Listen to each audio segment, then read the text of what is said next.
Nous voilà, debout sur nos deux jambes, droits, grands et fiers.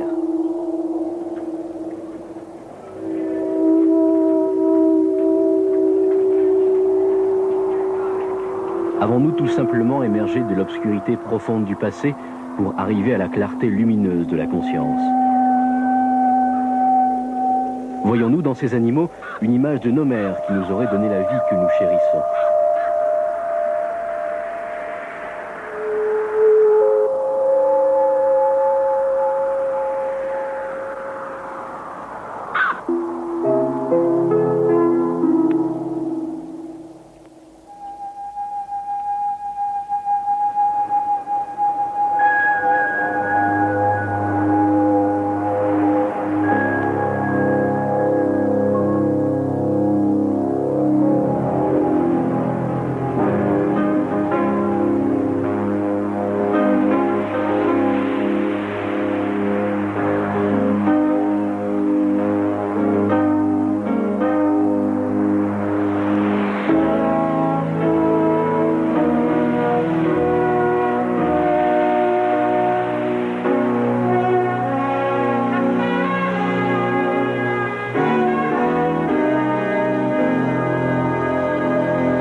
C'était ici, dans le gravier de l'ancien fleuve, que M. Charles Dawson a trouvé le crâne fossilisé de l'homme de Piltdown en 1912-1913.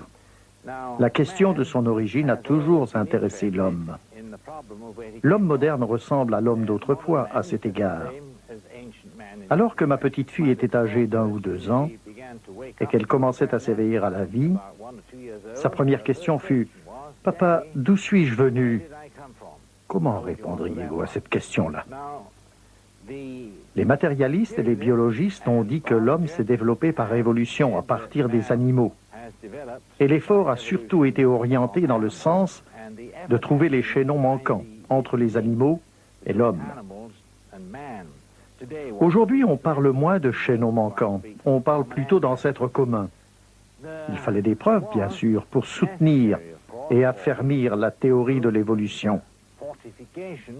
Et là où il n'y avait pas de preuves, un scientifique qui avait peut-être un certain sens de l'humour a inventé ses preuves.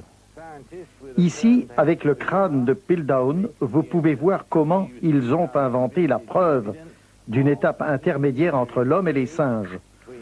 Le crâne de Piltdown était composé d'un crâne d'homme et d'une mâchoire de singe.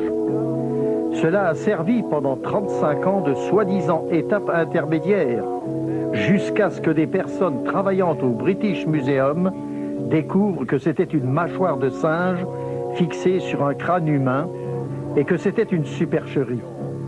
Il y a eu d'autres affaires du même genre, comme l'homme du Nebraska. Mais ce n'est pas notre but aujourd'hui d'examiner les preuves truquées.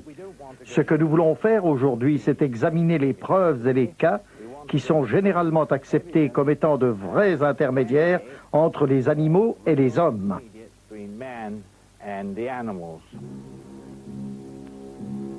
Depuis des années, et partout dans le monde, des gens essayent de trouver des preuves concluantes pour affirmer l'évolution de l'homme à partir du règne animal. Tout d'abord, les gens pensaient que l'homme de Néandertal était un bon candidat pour être le chaînon manquant. Mais aujourd'hui, tout le monde est convaincu que l'homme de Néandertal était humain à part entière. Actuellement, un des candidats les mieux connus se trouve en Afrique. 1959. Dans la gorge d'Olduvai en Tanzanie, sous un soleil de plomb, Marie et Louis Leakey trouvèrent enfin ce qu'ils cherchaient.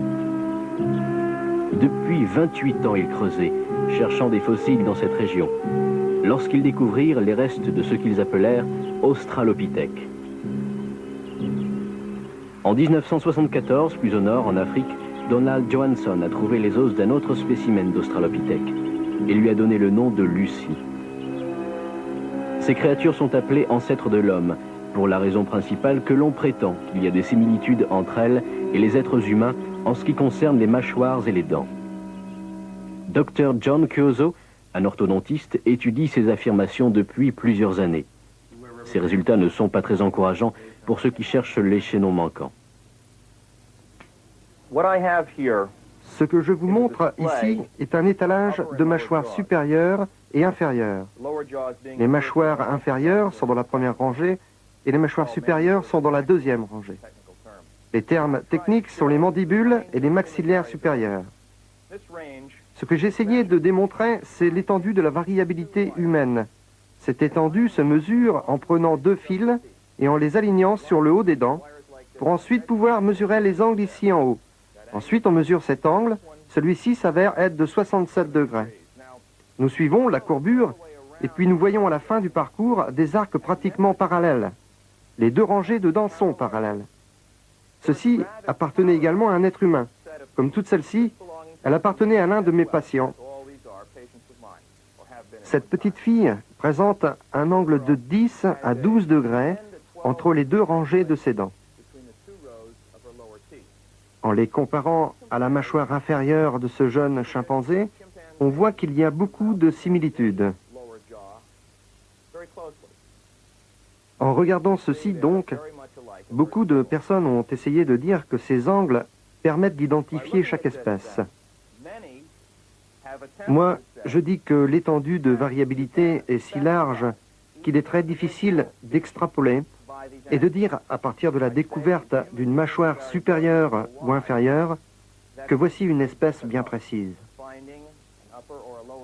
Donc, quand je vois un crâne comme, par exemple, celui d'un australopithèque, dont la partie crânienne a la configuration d'un singe, tandis que plusieurs des dents ont un air très humain, je n'essaie pas de cataloguer l'espèce à partir des dents ou de la forme de la courbe de la denture, comme étant un homonidé, un homme véritable, un petit ou un grand singe.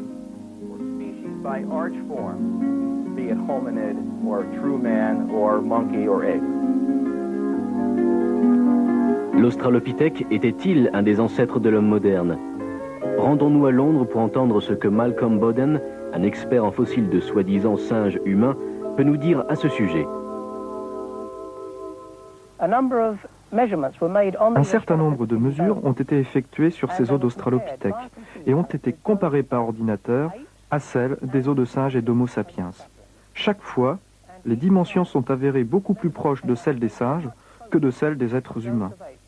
En fait, l'homme qui a fait ces expériences et qui a pris ces mesures, M. Oxnard, est arrivé à la conclusion que, pour lui, il n'y avait peu de probabilité qu'il y ait un lien quelconque entre les australopithèques et l'espèce humaine. Cette conclusion a été confirmée par le travail de Sir Solly Zuckerman, qui a effectué un certain nombre d'expériences et de tests et qui a pris un certain nombre de mesures sur ces os d'australopithèques. Il a dit que le lien avec l'australopithèque n'est pas basé sur des faits concrets, mais sur des suppositions. Les preuves démontrent clairement que l'Australopithèque n'était qu'une variété de singe disparue et rien de plus. Le nom en fait, Australopithèque, veut dire singe du Sud.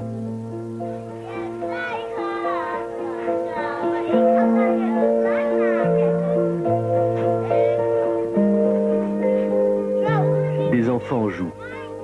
L'argile prend des formes fantastiques. Ils utilisent des feutres et des crayons de couleur pour dessiner et concevoir de belles choses. Et quand ils deviennent adultes, ils continuent de dessiner et de concevoir des contrats d'affaires et des plans pour construire de belles maisons. Ils créent et construisent des villes immenses où ils vivent avec des milliers et des milliers de voisins.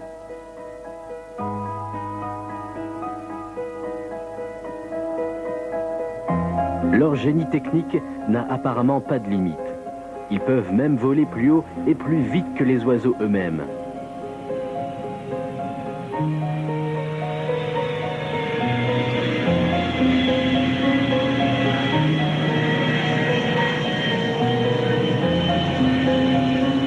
Homo sapiens, l'homme moderne.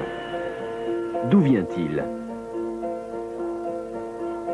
À côté des découvertes d'Australopithèques en Afrique, en Tanzanie par les Liké et en Éthiopie par Johansson, d'autres restes existent d'une espèce que l'on pensait, à un moment donné, être un intermédiaire entre l'homme et les singes, l'Homo erectus. Entre 1920 et 1940, on a découvert des fossiles près de Pékin qui ont été classifiés en tant que Pithecanthrope pekinensis. Mais plus tard, ils ont été reclassés sous le nom de Homo erectus. La découverte comprenait environ 14 crânes et en ce qui concerne la plupart, des fragments de crâne. Il n'y en avait que 5 dont il restait suffisamment de morceaux pour pouvoir les reconstruire afin de déterminer la capacité du cerveau. Sur cette image, nous voyons un des crânes les plus complets. Voici le crâne numéro 11. Et ici, nous pouvons voir le plâtre qui était utilisé pour assembler les morceaux cassés.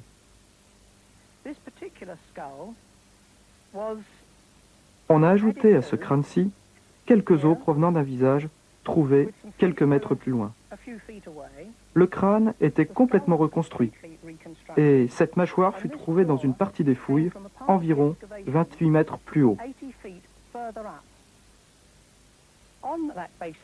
Sur ce crâne de base, on a façonné le visage d'une femme et ils ont donné le prénom Nellie à ce crâne.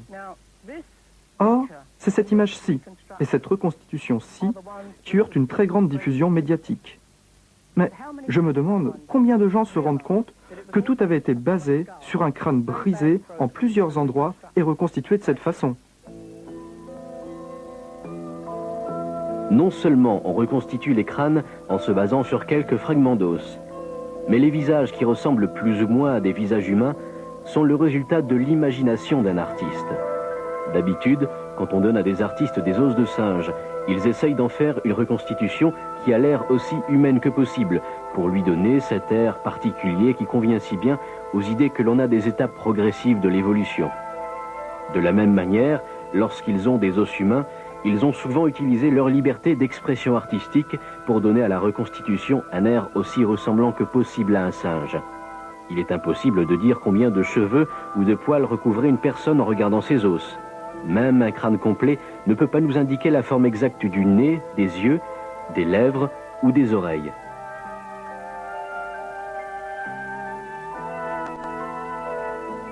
Près de Pékin, en Chine, des chercheurs ont trouvé, en plus des crânes fragmentés ressemblant à ceux des singes, des restes de l'homme moderne et des traces de feu.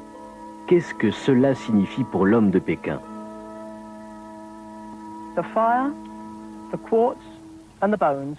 Le feu, le quartz et les os indiquent tous que des êtres humains habitaient ce site de Pékin. Quand ces hommes sortaient en groupe dans la forêt pour trouver de la viande, ils tuaient des antilopes, des rennes et tout ce qu'ils pouvaient trouver. Et ils les ramenaient dans leur caverne pour les manger. Ils découpaient la viande et ils jetaient les restes sur le feu. Or, s'ils attrapaient un singe, la viande de singe étant trop dure à manger, ils lui coupaient donc la tête et la ramenaient à la caverne pour la faire cuire. Quand elles étaient cuites, ils cassaient le crâne pour accéder à la cervelle qui était délicieuse. Ensuite, ils jetaient les morceaux cassés du crâne sur le feu où ils se mélangeaient aux os des autres animaux. Et c'est là qu'ils ont été trouvés. Et peut-être que quelques centaines d'années plus tard, des experts arrivèrent et trouvèrent les os de ces singes. Ils les rassemblèrent pour faire une reconstitution et maintenant, ils prétendent avoir trouvé une autre forme intermédiaire disparue, l'homme de Pékin. Dommage, les jolis traits de Nellie n'appartiennent qu'à un singe disparu. Examinons d'autres tentatives de trouver des liens entre les hommes et les singes. Des scientifiques en Oklahoma utilisent la télévision pour observer un chimpanzé, Washoe, depuis plus de 10 ans. Il semblait possible d'enseigner à Washoe un langage de signes. En utilisant ses mains ou sa tête, elle peut dire à ceux qui l'observent qu'elle veut une fraise, une pomme, qu'elle a soif et beaucoup d'autres choses. En conséquence, certaines personnes sont arrivées à la conclusion que les singes ont effectivement la faculté de parler, mais qu'il ne leur manque que les muscles de la gorge. Or, c'est un fait connu que l'on peut enseigner un certain comportement à un animal. Prenons ce chien de berger, par exemple. En écoutant le sifflement de son maître, il dirige les moutons dans n'importe quelle direction que le berger lui indique.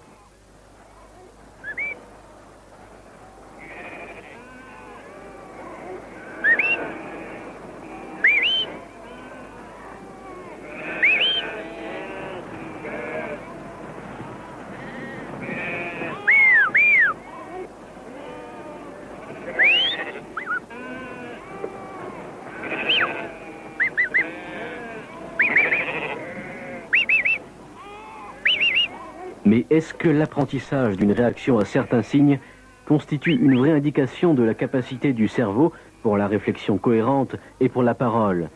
Assurément pas. L'écart entre l'homme et l'animal est trop important à franchir. La grande difficulté, c'est qu'il y a une divergence importante entre les hommes et les animaux. L'homme a un ordinateur qui contrôle son langage et il a un centre du langage dans son cerveau, ce qu'un animal n'a pas. Beaucoup de personnes ne seront pas d'accord si vous dites des choses comme cela, car un animal peut apprendre un vocabulaire, un chien peut apprendre les différents sifflements du berger, il peut réagir en conséquence et tous deux peuvent communiquer entre eux. Un dauphin peut également apprendre un langage de signes. Un singe, comme Washoe aux États-Unis, par exemple, a appris un langage de signes à ce qu'on dit. Un animal peut apprendre un vocabulaire, mais il ne peut pas apprendre un langage grammatical. Et c'est cela la grande difficulté, car il faut un ordinateur très complexe pour faire cela. Il n'y a pas eu de découverte d'étapes intermédiaires entre un homme qui serait un animal qui parle et un animal qui n'aurait pas la capacité de parler. L'écart est très grand. Mais tout de même, dans les cercles scientifiques aujourd'hui, on recherche toujours des intermédiaires entre l'animal et l'homme.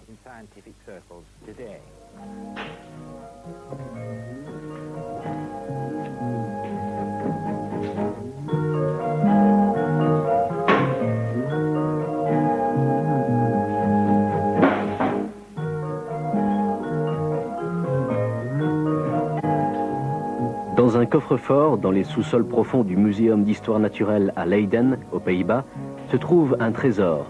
Ce sont des os fossilisés trouvés par un Néerlandais, Eugène Dubois. Voici l'histoire de ces os. Lorsque Darwin a publié son livre « De l'origine des espèces » en 1859, il n'y avait pas du tout de fossiles comme preuve d'un lien entre l'homme et les singes. Eugène Dubois est donc allé en Extrême-Orient en 1880 en disant à ses collègues qu'il y allait expressément pour trouver des formes intermédiaires disparues. Il est arrivé enfin à Java et là-bas, il a trouvé 2 crânes qui avaient l'air tout à fait humains, que l'on connaît sous le nom de crânes Wadjak. Mais ils avaient l'air si humains qu'il ne pouvait absolument pas les utiliser. En 1891, il a trouvé un autre crâne et, un an plus tard, à 15 mètres de là, il a trouvé un tibia qui ressemblait beaucoup à celui d'un homme. À la fin, Dubois a décidé que le tibia appartenait au même squelette que le crâne et qu'il avait trouvé un singe à station verticale et il l'a nommé Pithecanthropus erectus. Voici le crâne et voici le tibia. Alors, qu'était-il vraiment? Tout le monde s'accordait en général pour dire que l'os provenait d'une jambe tout à fait humaine. Mais le crâne a suscité une polémique. Lorsqu'il est revenu et a publié ses résultats, en disant qu'il avait trouvé la forme intermédiaire disparue, le singe à station verticale, il a eu beaucoup de publicité et un débat furieux au sujet de sa découverte. Mais, lorsqu'il faisait ses conférences, il n'a à aucun moment parlé des crânes qu'il avait trouvés plus tôt, les crânes Wadjak. Il a gardé le secret au sujet de ces crânes pendant 30 ans et n'en a parlé à personne.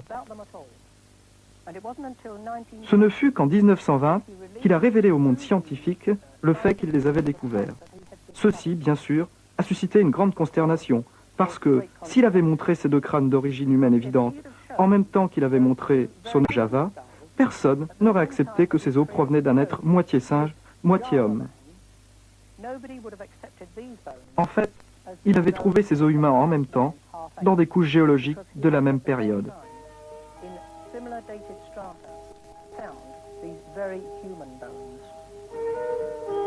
Plus tard, quelques années avant sa mort, il a avoué que tout ce qu'il avait trouvé, c'était le crâne d'un gibbon géant.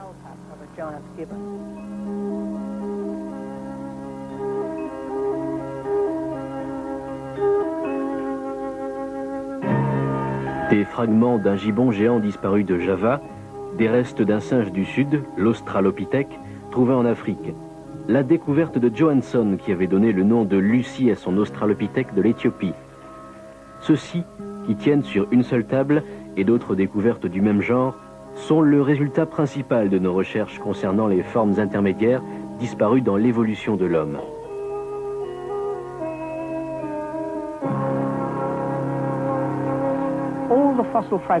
À mon avis, tous les fragments de fossiles que nous avons examinés jusqu'ici proviennent tous de singes.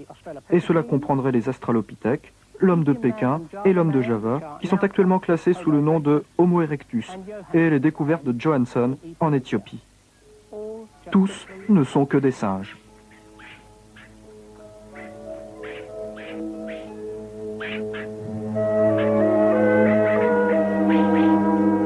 Mais n'y a-t-il jamais eu des preuves qui démontreraient que les êtres humains et ces singes disparus ont vécu à la même époque? Le professeur Wilbur Rush étudie cette question depuis de nombreuses années. Au fur et à mesure que l'on trouve davantage de fossiles, ou tout au moins jusqu'ici, en tout cas, il semblerait que de manière constante, nous constatons que des traces de l'homme apparaissent en parallèle avec les traces de ses soi-disant ancêtres. Donc, la théorie selon laquelle l'homme se développait à partir de ses formes primitives est, pour le moins, incertaine et ne peut être soutenue. Au lieu de cela, nous nous trouvons devant un développement en parallèle. Des traces démontrent de manière constante que l'homme existait à la même époque que ceux qu'on appelle ses ancêtres, et ceci en remontant aussi loin que nous pouvons dans le passé, pour ces formes soi-disant semi-humaines et humaines à part entière. Ici, nous voyons les divers chaînons manquants supposés. Les voici placés approximativement à leur profondeur relative dans la colonne géologique. Pourtant, si nous poussons plus loin nos recherches, nous trouvons que dans certains cas, ces soi-disant hommes-singes ne pouvaient pas être les ancêtres de l'homme, car l'homme moderne, Homo sapiens, existait déjà. Non seulement l'homme vivait au temps d'Homo erectus, mais également on a trouvé des fossiles humains et des objets façonnés dans des couches géologiques ayant un emplacement semblable à celle d'Homo habilis et d'Australopithecus. La même chose est vraie en ce qui concerne Ramapithecus. Il semble être de plus en plus évident qu'aucune de ces créatures ne pouvait être un ancêtre de l'homme, car l'homme existait déjà. On enseigne souvent à nos enfants qu'il y a une abondance de preuves pour appuyer la théorie de l'évolution de l'homme à partir d'ancêtres semblables aux singes. On leur montre des illustrations très imaginatives qui prétendent dépeindre exactement ces ancêtres. Mais quels sont les faits? L'homme est-il un produit de l'évolution? Si tel est le cas, il ne semble pas y avoir de preuves dans les traces fossilisées. Les formes intermédiaires disparues entre l'homme et les singes, tout comme les chaînons manquants entre tous les groupes d'animaux et de végétaux, sont toujours manquants. Autant que nous puissions le déduire à partir des preuves, l'homme a toujours été homme, et les singes ont toujours été singes.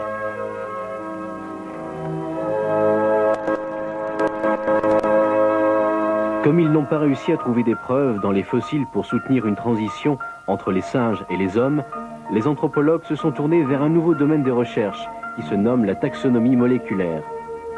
Ces chercheurs ont trouvé que les séquences des chromosomes et certaines protéines du sang sont assez semblables chez les humains et chez les chimpanzés. Ce fait indiquerait-il que nous avons des ancêtres communs? Pas forcément, car il y a plus d'une façon d'interpréter de telles similitudes.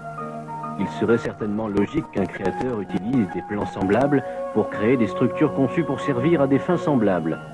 De plus, les nombres de chromosomes qui, plus qu'autre chose, devraient avoir un rapport avec l'évolution, ne révèlent pas de progression évolutive du tout.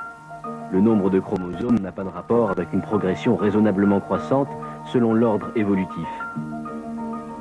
De plus, il faut signaler que l'on a souvent exagéré les ressemblances moléculaires entre les singes et les êtres humains. Un examen moléculaire, ne serait-ce que d'une seule goutte de sang, révèle de nombreuses différences claires et évidentes. L'homme est incontestablement unique dans ce monde. Il y a des différences énormes entre lui et tout animal.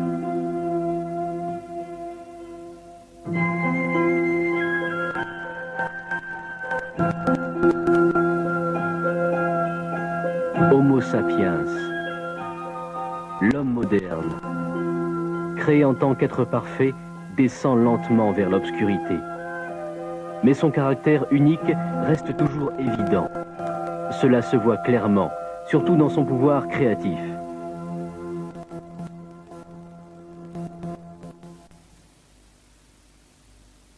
Et cette créativité, mise à part toute la dissonance qui s'y est introduite, donne peut-être la meilleure preuve que l'homme fut créé à l'image de Dieu.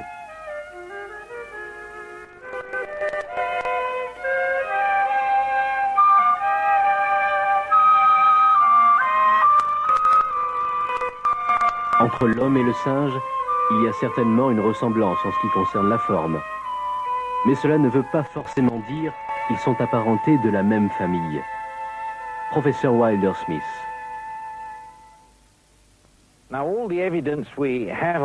Or, toutes les preuves dont nous disposons actuellement vont dans le sens que nous avons soit des singes d'espèces existantes et d'espèces disparues, soit des hommes d'espèces existantes et d'espèces disparues. Nous avons des singes intelligents et des singes moins intelligents. Et nous pouvons en dire autant pour les hommes. Mais jamais les deux espèces ne se rejoignent. Ceux-ci sont des singes et ils restent des singes, et ceux-là sont des hommes et ils restent des hommes. Or, si vous visitez un jardin zoologique et vous vous tenez devant la cage des chimpanzés, vous trouverez des gens là qui rient des singes parce qu'ils voient des ressemblances. Il y a là des homologies. Mais ne nous laissons pas tromper par des homologies, car des similitudes peuvent provenir tout aussi facilement du fait qu'il y ait un seul créateur qui les a fait tous. Et personnellement, je crois que les gènes qui sont à l'origine des diverses espèces et des divers types ne peuvent provenir que d'un créateur qui les a tous faits et qui donc a fait les ressemblances ou les homologies que nous trouvons effectivement en biologie aujourd'hui.